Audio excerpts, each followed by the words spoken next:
I'm Lisa, the artist behind Lachri Fine Art. It is Tuesday, so I'm here to critique one of your original paintings or drawings. If you have an original painting or drawing that you would like to submit for critique, head over to my website, lachri.com/critiques. That link is below in the video description, and you can submit your work there. Today's submission is a charcoal and graphite drawing by artist Dipen Patel. This is drawn so well, especially the perspective, because I think when you're drawing cars, this is not the easiest perspective to draw. It's easier to go straight from the side or from the front.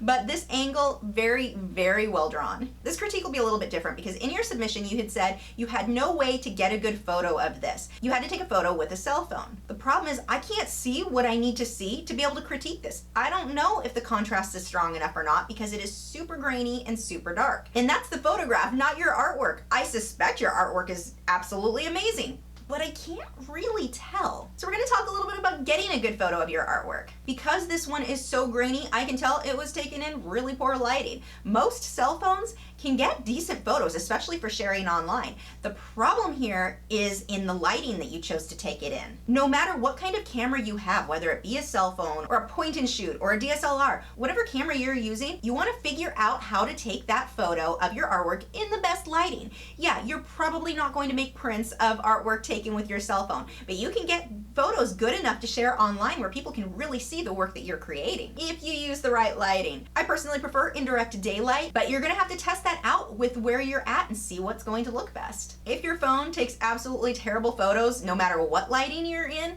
call a friend. Chances are you've got a friend who has a phone that does have a good camera and they will probably take the photos for you. Next, you had said in your submission, I was quite impressed with myself when I finished it because that was my best drawing so far.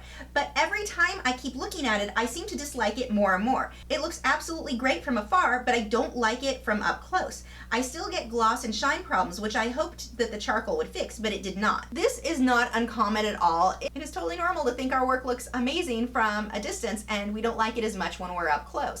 Depending on the style you're going for, that's actually pretty acceptable. That's not a problem. Artwork is normally not intended to be looked at this close. You're supposed to look at it from a little ways off. I mean, not across a ballpark or something like that, but a few feet away is ideal. If your artwork looks great and you like it, what it looks like a few feet away, you're probably okay. The next thing is it's normal to not like our artwork so much after we get it done, after we've done a few more pieces, because we start picking apart everything. We start noticing things that we didn't notice when we were originally drawing it. When we're first drawing something, we're sitting in front of it for so long that we kind of start to lose sight of details. We don't notice little things because everything is just starting to blur together when you've been staring at it for so long and because we do work up so close to it.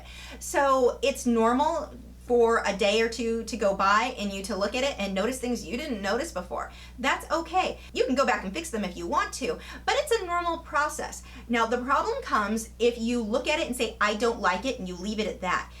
Pick apart what you don't like about it. What is not making you happy? Is it the detail? Does it seem not detailed enough? Then that's what you need to work on next time.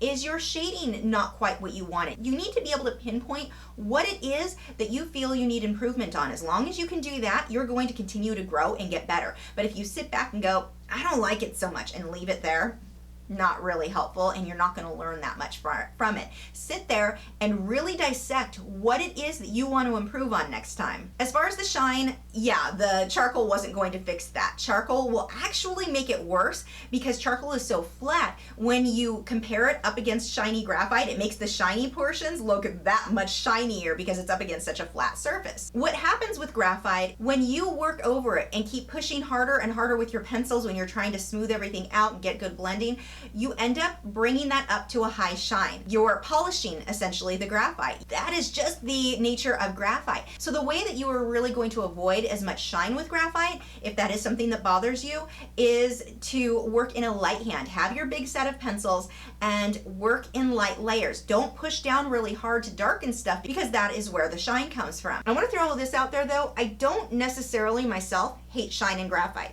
It's graphite. That's what the medium does. It doesn't bother me so much, but I have known artists who will throw something out and start over if they felt they had too much shine in their work. So I understand where it bothers some people.